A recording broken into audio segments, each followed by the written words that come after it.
ഈ എത്ര രൂപ ഇൻവെസ്റ്റ് ചെയ്യേണ്ടി ഒരു ബിസിനസ് സ്റ്റാർട്ട് ചെയ്യണം?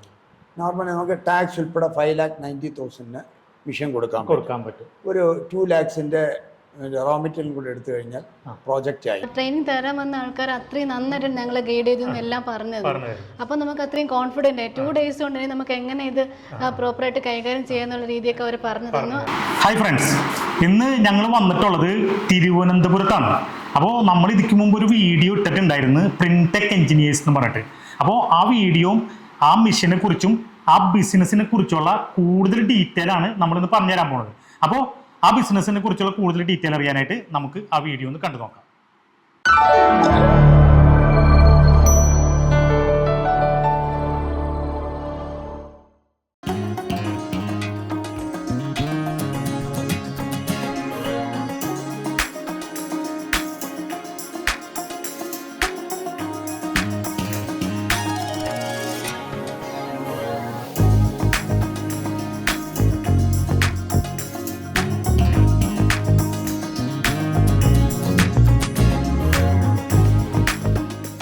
പ്രൈം മിനിസ്റ്ററുടെ ഉദ്യൻ രജിസ്ട്രേഷൻ അനുസരിച്ച് ഒരു നാനോ യൂണിറ്റ് ഞങ്ങൾ തുടങ്ങിയിട്ടുണ്ട്, ടിഷ്യൂ മേക്കിംഗ് യൂണിറ്റ്. അത് ട്രിവാൻഡ്രം ഡിസ്ട്രിക്റ്റിലെ കാട്ടാക്കട എന്ന് പറയുന്ന സ്ഥലത്ത്, അവിടെ മെയിൻ ജംഗ്ഷനിലാണ് ഞങ്ങൾ സ്റ്റാർട്ട് ചെയ്തത്. ഇവിടെ 2 ടൈപ്പ് ടിഷ്യൂ പേപ്പർ ഞങ്ങൾ ഉണ്ടാക്കുന്നുണ്ട്. ഒന്ന് സെമി സോഫ്റ്റ്, അത് കാറ്ററിങ്ങിനും സാധാ ഹോട്ടലിനുമൊക്കെ കൊടുക്കാൻ വേണ്ടിയിട്ട്. പിന്നെ ഓർഗാനിക് പേപ്പർ, അതും ഒരെണ്ണം ചെയ്യുന്നുണ്ട്. അത് 5 സ്റ്റാർ ഹോട്ടലിനും വലിയ ഹോസ്പിറ്റലിനും ഒക്കെ കൊടുക്കാൻ വേണ്ടിയിട്ട്. വാങ്ങിക്കാൻ താല്പര്യമുള്ളവർ അഡ്രസ്സിൽ ബന്ധപ്പെടുക. ഇത് ഓൾ കേരള ഡിസ്ട്രിബ്യൂട്ടേഴ്സിനെ ഞങ്ങൾ ക്ഷണിച്ചു കൊള്ളുന്നു. പ്രിൻടെക് എഞ്ചിനീയറിംഗിൻ്റെ ഒരു വീഡിയോ നമുക്ക് കഴിഞ്ഞ വീഡിയോയിൽ ഇട്ടിട്ടുണ്ടായിരുന്നു, ടിഷ്യൂ മെഷീനെ പറ്റിയിട്ടുള്ളത്. അപ്പോൾ ഈ ടിഷ്യൂ മെഷീൻ എടുത്തിട്ട് നമ്മുടെ തിരുവനന്തപുരത്ത് കാട്ടാക്കട എന്നൊരു സ്ഥലത്ത് ഒരു യൂണിറ്റ് സ്റ്റാർട്ട് ചെയ്തിട്ടുണ്ട്. അപ്പോൾ ആ യൂണിറ്റിൻ്റെ ഓണറാണ് നമ്മോടൊപ്പം ഉള്ളത്. അപ്പോൾ ഈ മാഡത്തിനോട് ഈ മെഷീനെ പറ്റിയുള്ള ഒരു ചെറിയൊരു റിവ്യൂ, ഈ മെഷീൻ്റെ ടെക്നിക്കലായിട്ടും അതുപോലെ തന്നെ കൊമേഴ്ഷ്യലായിട്ടുള്ള കാര്യങ്ങളെക്കുറിച്ച് നമുക്കൊന്ന് ചോദിക്കാം. മാഡം, ഇതിപ്പോൾ നമ്മൾ ഈ മെഷീന് കുറച്ച് ടെക്നിക്കലായിട്ട് കുറച്ച് കാര്യങ്ങളൊക്കെ കമ്പനി പറയണ്ടായിരുന്നു. അതിൻ്റെ വാറണ്ടി, പിന്നെ ഇത് പ്രവർത്തിക്കാനുള്ള എളുപ്പം, പിന്നെ ഇതിൻ്റെ പ്രൊഡക്ഷൻ കപ്പാസിറ്റി, ഇതിനൊക്കെ കുറിച്ച് മാഡത്തിന് ഇതിപ്പോൾ ഉപയോഗിച്ചിടത്തോളം അതിന് തോന്നിയിട്ടുള്ളൊരു റിവ്യൂ ഒന്ന്. നല്ല മെഷീനാണ്. മീഡിയ വഴിയാണ് എനിക്കിതിനെപ്പറ്റി അറിവ് കിട്ടിയത്. അപ്പോൾ ഇപ്പോൾ ലേഡീസ് എല്ലാം ഇങ്ങനെ സ്വന്തം ബിസിനസ്സൊക്കെ ചെയ്തുകൊണ്ട് മുമ്പോട്ട് വരുന്ന ഒരു സമയമാണല്ലോ. അപ്പോൾ എനിക്കും അതിനെപ്പറ്റി അത് യൂട്യൂബിലൊക്കെ കണ്ടപ്പോൾ ഒരു ഇൻസ്പിറേഷൻ കിട്ടി. ഒരെണ്ണം സ്ഥാപിക്കാമെന്ന് തോന്നി. അങ്ങനെ സ്ഥാപിച്ചു. അപ്പോൾ എന്നെ ഹെൽപ്പ് ചെയ്യാൻ ആൾക്കാരുണ്ട്. അവരാണ് മെയിനായിട്ട് എല്ലാം ചെയ്യുന്നത്. ഇപ്പൊ ഈ മെഷീന്റെ ഔട്ട്പുട്ട് പറയണത് 1 മണിക്കൂറിൽ 30,000 ടിഷ്യൂ എന്നാണ് അന്ന് പറഞ്ഞത്. നമുക്ക് ഇത് ആ 30,000 ടിഷ്യൂ പെർ അവറിൽ ഔട്ട്പുട്ട് കിട്ടുന്നുണ്ടോ? കിട്ടുന്നുണ്ട്. അപ്പൊ നമുക്ക് ശരിക്കും 8 അവർ വർക്ക് ചെയ്ത് കഴിഞ്ഞാൽ 2,40,000 ടിഷ്യൂ കിട്ടും. അപ്പോ ഏകദേശം ഒരു 75 ടിഷ്യൂ വെച്ചാണെങ്കിൽ ഒരു 3,000 പാക്കറ്റ് ഔട്ട്പുട്ട് കിട്ടും. പിന്നെ ഇപ്പൊ ഈ മെഷീൻ വാങ്ങിച്ചു കഴിഞ്ഞപ്പോ നമ്മുടെ റോ മെറ്റീരിയൽ ഉണ്ടല്ലോ, ഈ റോ മെറ്റീരിയൽ എങ്ങനെയാണ് പർച്ചേസ് ചെയ്യണത്? ഇത് സപ്ലൈ ചെയ്യുന്ന ആൾക്കാരുണ്ട്. കമ്പനി തന്നെ അതിനെ നമ്മുടെ ഹെൽപ്പ് ചെയ്യുന്ന ആളുണ്ട്, അവരെ കോണ്ടാക്ട് ചെയ്ത് വാങ്ങിക്കും. അപ്പോൾ നമുക്ക് ഈ പ്രിന്റെക്കിന്ന് മെഷീൻ എടുത്തു കഴിഞ്ഞാൽ നമുക്ക് പർച്ചേസ് ചെയ്യാനുള്ള കോണ്ടാക്ട് ഡീറ്റെയിലും അതുപോലെ പർച്ചേസിങ്ങിന്റെ സപ്പോർട്ട്, അതേപോലെ ടെക്നിക്കലായിട്ടുള്ള സപ്പോർട്ട്, ഇതെല്ലാം കമ്പനി നമുക്ക് പ്രൊവൈഡ് ചെയ്യുന്നുണ്ടോ? കമ്പനി അത്യാവശ്യമൊക്കെ പ്രൊവൈഡ് ചെയ്യുന്നുണ്ട്. പിന്നെ അല്ലാതെ ഇവിടെ നോക്കുന്ന പയ്യനും എല്ലാവരുമായിട്ട് ഇങ്ങനെ കോണ്ടാക്ട് ഉണ്ട്. അപ്പോൾ മൊത്തത്തിൽ പറഞ്ഞു കഴിഞ്ഞാൽ കമ്പനിയുടെ ഭാഗത്ത് നിന്ന് നമുക്ക് നല്ല സപ്പോർട്ടാണ്, വളരെ നല്ല സപ്പോർട്ടാണ്. ഇതിൽ നിങ്ങൾക്ക് സാറ്റിസ്ഫൈഡ് ആണ്. ഇപ്പോൾ ഈ ടിഷ്യൂവിന്റെ മെഷീൻ, ഇതിന്റെ ലെങ്ത് എന്ന് പറഞ്ഞാൽ ഏകദേശം 13 അടി നീളമാണ്, അതേപോലെ തന്നെ 4 അടി വിട്ടുമാണ് ഈ മെഷീൻ്റെ ഒരു സൈസ്. ഇത്രയും സൈസിലുള്ള ഈ മെഷീൻ ഓപ്പറേറ്റ് ചെയ്യാനായിട്ട് 2 ലേഡി സ്റ്റാഫ് മതി. ഇപ്പോൾ ഇവിടെ ഈ കമ്പനി തുടങ്ങിയിട്ട് ഇവിടെ 2 ലേഡി സ്റ്റാഫാണ് വർക്ക് ചെയ്യണത്. അപ്പോൾ അവർ ഈ വർക്ക് ചെയ്യാനായിട്ട് എത്രത്തോളം പറ്റുന്നുണ്ടെന്ന് ഉള്ളതിനെ കുറിച്ച് നമുക്ക് അവരോട് തന്നെ ചോദിക്കാം. ഇതാണ് 2 സ്റ്റാഫ്. മാഡത്തിൻ്റെ പേരെന്താണ്? ദിവ്യ. മാഡത്തിൻ്റെ ദീപയും ദിവ്യയും. ഇവർ രണ്ടുപേരും കൂടിയാണ് ഈ ഇത്രയും വലിയ മെഷീൻ വളരെ സിമ്പിളായിട്ട് കൈകാര്യം ചെയ്യണത്. ഇവർക്ക് നിങ്ങൾക്ക് ഇത് കൈകാര്യം ചെയ്യാനായിട്ട് ഇതിപ്പോൾ ഒരു മെഷീനാണല്ലോ, അപ്പോൾ ഇത് ഓപ്പറേഷൻ നമ്മൾ പഠിക്കേണ്ടതുണ്ട്. അത് എങ്ങനെ നിങ്ങൾ പഠിച്ച്? ഞങ്ങൾക്ക് കമ്പനിയിൽ നിന്ന് 2 ദിവസത്തെ ട്രെയിനിങ് ഉണ്ടായിരുന്നു.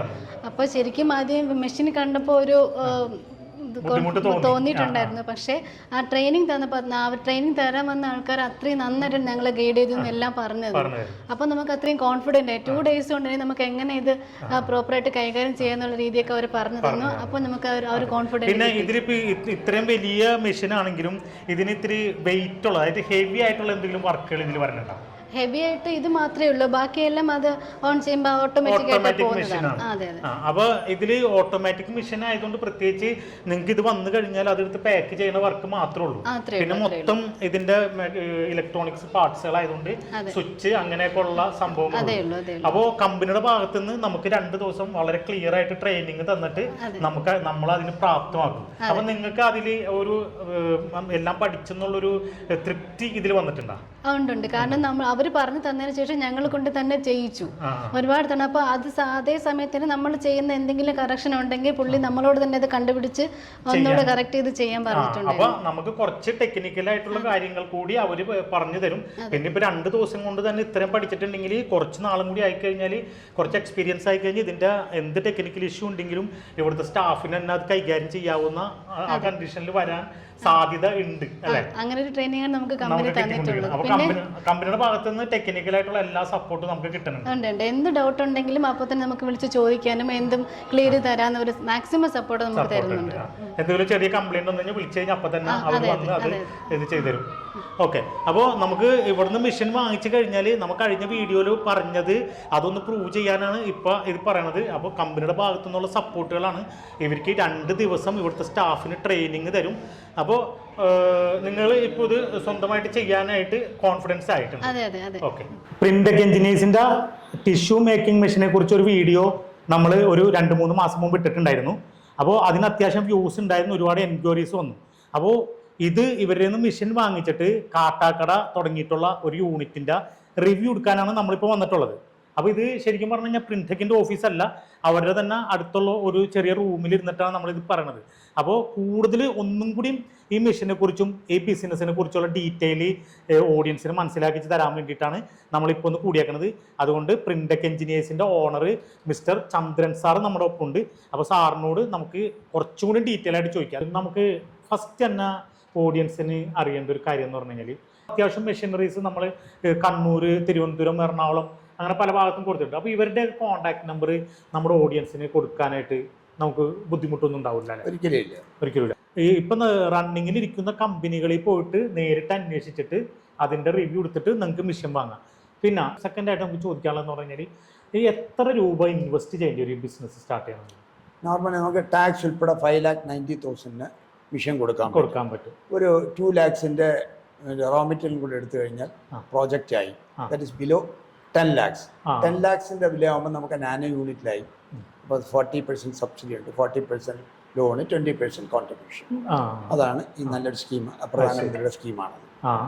40% വരെ സബ്സിഡി കിട്ടും. അപ്പോൾ അതിന് വേണ്ട പേപ്പറും അതിൻ്റെ കുറച്ച് പേപ്പർ വർക്കൊക്കെ ഉണ്ടാവുമല്ലോ, അതിൻ്റെ സപ്പോർട്ടൊക്കെ നമ്മുടെ കമ്പനിയുടെ ഭാഗത്തു നിന്നുണ്ടാവും? തീർച്ചയായിട്ടും അതിൻ്റെ പേപ്പർ വർക്ക് നമ്മൾ ചെയ്ത് കൊടുക്കാറുണ്ട്. കൊട്ടേഷൻ കൊടുക്കും, അതുപോലെ തന്നെ പ്രോജക്ട് പ്രൊഫൈൽ കൊടുക്കും. പിന്നെ അവർക്ക് ടെക്നിക്കലായിട്ട് എന്ത് ഗൈഡൻസ് വേണമെങ്കിലും നമ്മൾ ചെയ്ത് കൊടുക്കുന്നുണ്ട്. ബാങ്കിൽ എൻട്രി ഉണ്ടാവും, പ്രൊഡക്ഷൻ എങ്ങനെയാണ്, എത്ര രൂപ, എത്ര പ്രൊഡക്ഷൻ ഉണ്ടാവും, എത്ര മാർജിൻ ഉണ്ട്, ഇതൊക്കെ കിട്ടിയാൽ മാത്രമേ ബാങ്ക് ലോൺ കൊടുക്കുള്ളൂ. അതെല്ലാം ഞങ്ങൾ നമ്മുടെ ഓഫീസിൽ അവരെ എഡ്യൂക്കേറ്റ് ചെയ്യും. ഇതിൻ്റെ പ്രൊഡക്ഷൻ കപ്പാസിറ്റി എത്രയാണുള്ളത്? നമുക്ക് ഒരു മണിക്കൂറിന് 30,000 ടിഷ്യൂ. ഒരു 8 മണിക്കൂർ ഷിഫ്റ്റിൽ 2,40,000 ടിഷ്യൂ വരും. അതെ. നമ്മൾ ഒരു പാക്കറ്റ് ടിഷ്യൂ, നമ്മുടെ നാട്ടിൽ വരുന്ന പാക്കറ്റ് ടിഷ്യൂല് ഒരു പാക്കറ്റിൽ എത്ര എണ്ണമാണ് വരാം? Normally 75 piece 100 grams. അപ്പോൾ 2,40,000 എന്ന് പറഞ്ഞാൽ ഏകദേശം ഒരു 3,200 പാക്കറ്റ് ടിഷ്യൂ നമുക്കൊരു ദിവസം മണിക്കൂർ ഷിഫ്റ്റിൽ ചെയ്യാൻ പറ്റും. പിന്നെ അതേപോലെ ഇതിന്റെ ഇലക്ട്രിസിറ്റി എങ്ങനെയാണ് വരുന്നത്? 4 HP ആണ്. 4 HP എന്ന് പറഞ്ഞു കഴിഞ്ഞാൽ 3 യൂണിറ്റ് കറണ്ട് പെർ അവറിൽ. ഞാനിപ്പോൾ A-Z കാര്യങ്ങൾ സാറിനോട് ചോദിച്ച് മനസ്സിലാക്കണേണ്ട, ഇപ്പോൾ ഓഡിയൻസിന് അറിയാൻ വേണ്ടിയിട്ടാണ്. അപ്പോൾ 4 യൂണിറ്റ് കറണ്ട് എന്ന് പറയുമ്പോൾ ഇത് മെഷീൻ 3 phase ആണ്? സിംഗിൾ ഫേസിൽ ഓടും, പക്ഷെ നമ്മുടെ നാട്ടിൽ അഡ്വൈസബിൾ അല്ല. ഇവിടെ ഭയങ്കരമായിട്ട് വോൾട്ടേജ് ഫ്ലക്ച്വേഷൻ ഉണ്ട്, അപ്പോൾ വേസ്റ്റേജ് കൂടും. അപ്പോൾ 3 phase എടുക്കുന്നതാണ് അഡ്വൈസ് നല്ലത്. അപ്പോൾ 3 phase ആണെങ്കിൽ ഇപ്പോൾ യൂണിറ്റിന് 7 രൂപയല്ലേ കറണ്ട് കാശ് വരാം? അപ്പോൾ 7 രൂപയാണ് 3 phase എടുത്തു കഴിഞ്ഞാൽ ഇലക്ട്രിസിറ്റി വരാം.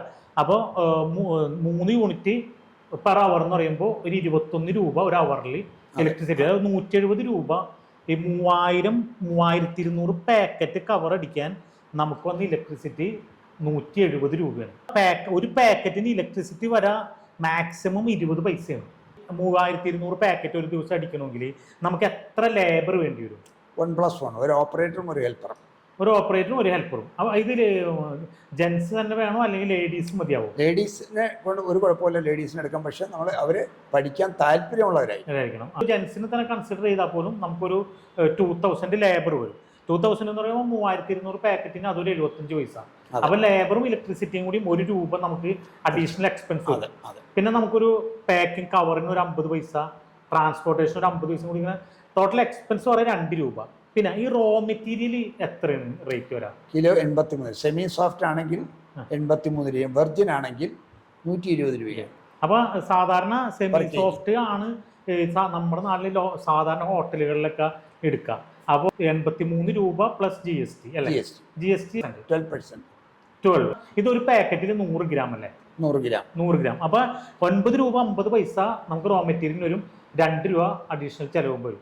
₹11.50. പിന്നെ മാർക്കറ്റിൽ വേറൊരു കാര്യമുണ്ട്, ഞാൻ കഴിഞ്ഞ ദിവസം അന്വേഷിച്ചതാണ്, കണ്ടതാണ്. 80 ഗ്രാമിൻ്റെ പാക്കറ്റുകൾ വന്നിട്ടുണ്ട്.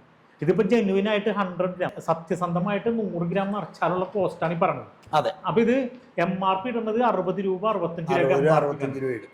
നമുക്കിത് ഏറ്റവും കുറഞ്ഞത് 15 രൂപക്ക് ഏറ്റവും ഹോൾസെയില് ഡിസ്ട്രിബ്യൂട്ടേഴ്സിന് കൊടുക്കാൻ പറ്റും. ഡിസ്ട്രിബ്യൂട്ടേഴ്സിന് കൊടുക്കാം. അപ്പൊ ₹3.50 നമുക്ക് പ്രോഫിറ്റ് ഒരു പാക്കറ്റിന് നമുക്ക് തീർച്ചയായിട്ടും കിട്ടും. അപ്പൊ ഒരു ദിവസം എത്ര പ്രോഫിറ്റ് കിട്ടണമെന്നുള്ളത് നമ്മൾ എത്ര സെയിൽ ചെയ്യുന്നു എന്നതിന്റെ അടിസ്ഥാനത്തിലിരിക്കും. തീർച്ചയായും നമ്മൾ ഫുൾ പ്രൊഡക്ഷൻ കപ്പാസിറ്റി ചെയ്ത് കഴിഞ്ഞാൽ അത്രയും നമുക്ക് പ്രോഫിറ്റ് ഉണ്ടാക്കാം. നമ്മൾ എത്ര കുറവ് ചെയ്യുന്നു അത്രയും പ്രോഫിറ്റ് കുറയും. അപ്പൊ നമ്മുടെ വരുമാനം നമ്മൾ തീരുമാനിക്കുന്നത് മാക്സിമം ഒരു എന്തോരം മാർക്കറ്റ് ചെയ്യുന്നുണ്ട്. പിന്നെ നമ്മുടെ കമ്പനി ഭാഗത്ത് നിന്ന് കൊടുക്കുന്ന സപ്പോർട്ടുകൾ എന്തൊക്കെയാണെന്ന് ഒന്ന് എക്സ്പ്ലെയിൻ ചെയ്യണം. അവരെ കൊണ്ട്, കസ്റ്റമറുടെ ഓപ്പറേറ്ററെ കൊണ്ട് ആരെയാണോ നമുക്ക് ഓപ്പറേറ്റ് ചെയ്ത അവരെ പഠിപ്പിച്ച് ഹാൻഡ് ഓവർ ചെയ്യും. അവർ ഓക്കെ ആണെന്ന് പറഞ്ഞിട്ട് നമ്മുടെ ടെക്നീഷ്യൻ അവിടെ നിന്ന് പോകും. മിഷൻ വരുന്ന മുതൽ നമ്മുടെ ടെക്നീഷ്യൻ ഉണ്ടാവും. ടെക്നീഷ്യൻ്റെ പ്രസൻസിലായിരിക്കും അൺലോഡ് ചെയ്യുക, അല്ലെങ്കിൽ ലേബേഴ്സിൻ്റെ മിഷൻ നശിപ്പിച്ചത്. പിന്നെ നമ്മുടെ ഈ മെഷീന് വാറണ്ടി ഒക്കെ എങ്ങനെയാണ്? 1 വർഷത്തെ വാറണ്ടിയാണ്. 1 വർഷം കഴിഞ്ഞാൽ അവരാരും വിളിക്കാറില്ല. ഇത് ഒന്നും അതിനകത്ത് ഒരു ടെക്നോളജി, വളരെ സിമ്പിൾ ടെക്നോളജി. ഒരു സത്യം പറഞ്ഞാൽ 1-2 മാസം കഴിഞ്ഞാൽ അവരാരും നമ്മളെ വിളിക്കുക, നമ്മൾ അങ്ങോട്ട് വിളിക്കും. അവന് കുഴപ്പമില്ല, അങ്ങോട്ട് ഓടിക്കും. അത്ര മാക്സിമം വന്നാൽ അതിന്റെ ബ്ലേഡ് മാറ്റേണ്ടി വരും. അതൊരു 1-1.5 വർഷം കഴിയുമ്പോൾ ബ്ലേഡ് തൈമാനം വരുമ്പോൾ മാറ്റേണ്ടി വരും. അതിന് മാത്രമാണ് വിളിക്കുന്നത്. എങ്കിൽ പോലും നമ്മൾ 1 വർഷം വാറണ്ടി കൊടുക്കുന്നുണ്ട്. തീർച്ചയായിട്ടും. ഇനിയിപ്പോ അങ്ങനെ വിളിക്കാറില്ല, അതൊക്കെ എങ്കിൽ പോലും നമ്മൾ ആഫ്റ്റർ 1 ഇയർ എന്തെങ്കിലും സർവീസ് വന്നു കഴിഞ്ഞാൽ ചാർജ് നമ്മൾ തീർച്ചയായിട്ടും ചെയ്തല്ലേ പറ്റുള്ളൂ. ഞാൻ പറഞ്ഞത് നമ്മളൊരു 47ാമത്തെ വർഷം കേരളത്തിനകത്ത് ഏറ്റവും കൂടുതൽ ഈ മിഷൻസ് കൊടുത്തുകൊണ്ടിരിക്കുന്നത് ഞങ്ങളാണ്. കാരണം എന്ന് പറഞ്ഞാൽ അവർ നമ്മളെ തന്നെ അപ്രോച്ച് ചെയ്യുന്നത് പറഞ്ഞാൽ നമ്മൾ ഈ ഫീൽഡിൽ വർഷങ്ങളായിട്ടുണ്ട്. എവിടെ അന്വേഷിച്ചാലും നമ്മളറിയും. നമ്മൾ സർവീസിന് ട്രിവാൻഡ്രത്തും എറണാകുളത്തും കണ്ണൂരും നമുക്ക് സർവീസിൻ്റെ സെൻറ്റേഴ്സ് ഉണ്ട്. 24 അവേഴ്സിനകത്ത് നമുക്ക് സർവീസ് കേരളത്തിനകത്ത് എവിടെയാണെങ്കിലും കൊടുക്കാം. അപ്പോൾ 1 വർഷം വാറണ്ടി ഉണ്ട്. ആ 1 വർഷം കഴിഞ്ഞ് കഴിഞ്ഞാൽ എന്തെങ്കിലും കമ്പനി വിളിച്ചു കഴിഞ്ഞാൽ സർവീസ് ചാർജ് കൊടുക്കും. തീർച്ചയായും അത് വളരെ ജെന്യുവൻ ആയിട്ട് കാര്യങ്ങൾ പറയുന്നുണ്ട്, സത്യസന്ധമായിട്ട്. മിക്കവാറും ഒക്കെ നമുക്ക് ഓൺലൈനിൽ തന്നെ നമ്മൾ റെക്ടിഫൈ ചെയ്ത് കൊടുക്കാൻ പറ്റും. കാരണം നമ്മുടെ ഓഫീസ് മെഷീൻ ഉണ്ട്, അവരത്തെ മെഷീൻ ഓൺ ചെയ്യാൻ പറയും, നമ്മളെ മെഷീൻ ഓൺ ചെയ്തിട്ട് ഓൺലൈൻ തന്നെ റെക്ടിഫൈ ചെയ്യാറുണ്ട്. 90% തീരും. ഒരു 10% മാത്രം നമ്മൾ സൈറ്റ് വിസിറ്റ് ആകും. അത്യാവശ്യം നല്ല പ്രോഫിറ്റ് ഉള്ള ഒരു ബിസിനസ് ആയിട്ടാണ് ഞങ്ങൾക്ക് തോന്നുന്നത്. പിന്നെ എങ്കിൽ പോലും ഈ നമ്പറിൽ വിളിക്കാം. ഇപ്പം ഞങ്ങൾ പറഞ്ഞതിൻ്റെ അപ്പുറത്ത് എന്തെങ്കിലും കാര്യങ്ങൾ അറിയാണ്ടെങ്കിൽ ഈ നമ്പറിൽ വിളിച്ചു കഴിഞ്ഞാൽ ഏതൊക്കെ സമയങ്ങളിൽ സാറിന് വിളിച്ചാൽ എന്നെ രാവിലെ 5 മണി മുതൽ വൈകുന്നേരം രാത്രി 11 മണി വരെ എപ്പോഴും. അതെ, രാവിലെ 5 മണി മുതൽ രാത്രി 11 മണി വരെ. അപ്പോൾ ഈ സമയത്ത് സാറിന് വിളിച്ചു കഴിഞ്ഞാൽ ഈ നമ്മളിപ്പോൾ പറഞ്ഞിട്ടുള്ളത് എന്തെങ്കിലും മിസ്സായിട്ടുണ്ടെങ്കിൽ ചോദിച്ചു കഴിഞ്ഞാൽ കാര്യങ്ങൾ പറഞ്ഞുതരും. ഇന്നത്തെ ഈ വീഡിയോ നിങ്ങൾക്ക് എല്ലാവർക്കും ഇഷ്ടപ്പെട്ടിട്ടുണ്ടാകും എന്ന് ഞങ്ങൾ വിചാരിക്കുന്നു. ഈ വീഡിയോ നിങ്ങൾക്ക് ഇഷ്ടപ്പെട്ടിട്ടുണ്ടെങ്കിൽ ഞങ്ങളുടെ ചാനൽ സബ്സ്ക്രൈബ് ചെയ്യുക, അതുപോലെ ഈ വീഡിയോ ഒന്ന് ലൈക്ക് ചെയ്യുക. ഈ ഇൻഫർമേഷൻ നിങ്ങൾക്ക് യൂസ്ഫുൾ ആയിട്ടുണ്ടെങ്കിൽ നിങ്ങളുടെ പരിചയക്കാർക്ക് ഒന്ന് ഷെയർ ചെയ്ത് കൊടുക്കുക. വീണ്ടും പുതിയൊരു ബിസിനസ് ഐഡിയയുമായി മാസ് ബിസിനസ് നിങ്ങളുടെ മുമ്പിൽ വരും.